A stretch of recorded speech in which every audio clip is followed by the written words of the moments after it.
Bonjour à tous, je continue à vous partager des extraits du livre du cardinal Ratzinger, Foi, vérité, tolérance. Vérité, tolérance, liberté, suite. Avec la différenciation mosaïque, nous explique Assmann, apparaît de façon indissociable la prise de conscience du péché et de la nostalgie de la rédemption. Assmann poursuit. Le péché et la rédemption ne sont pas des thèmes égyptiens. L'optimisme moraliste caractériserait davantage l'Égypte qui mange avec joie son pain, sachant que Dieu a déjà apprécié ses œuvres. Il semble, écrit Assmann, qu'avec la différenciation mosaïque, le péché soit entré dans le monde. Peut-être est-ce là que se trouve le motif le plus important de mettre en question la différenciation mosaïque. À ce sujet, il y a quelque chose de très bien vu. Le questionnement sur le vrai et le questionnement sur le bien ne peuvent être séparés. Si le vrai n'est plus reconnaissable au point de ne plus se distinguer du faux, il devient impossible aussi de reconnaître le bien. La distinction entre le bien et le mal perd son fondement. La guerre des dieux.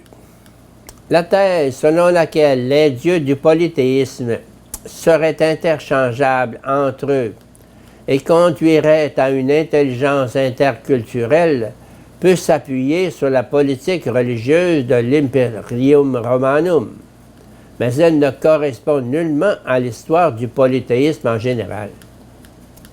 Il est éclairant de lire ce qu'Athanase d'Alexandrie, un Égyptien du temps des dieux, nous dit à cet égard.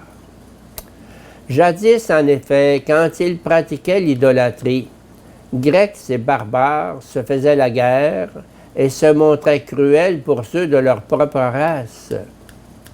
Il était pratiquement impossible de traverser la terre ou la mer sans armer sa main d'un glaive, à cause de cette lutte irréductible entre eux. Ils passaient toute leur vie sous les armes, l'épée leur tenant lieu de bâton, et ils ne trouvaient leur secours qu'en elle. Et pourtant, comme je l'ai dit, ils servaient les idoles et ils offraient des sacrifices aux démons.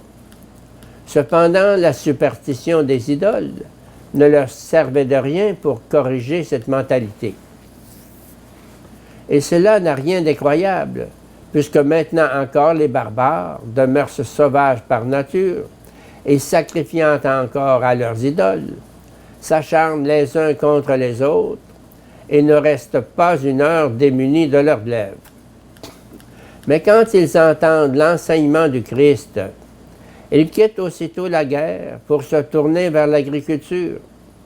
Et au lieu d'armer leurs mains du glaive, ils les étendent pour des prières. Bref, au lieu de se faire la guerre entre eux, ils s'arment contre le diable et les démons. Ils triomphent d'eux par la tempérance et la vertu de l'âme.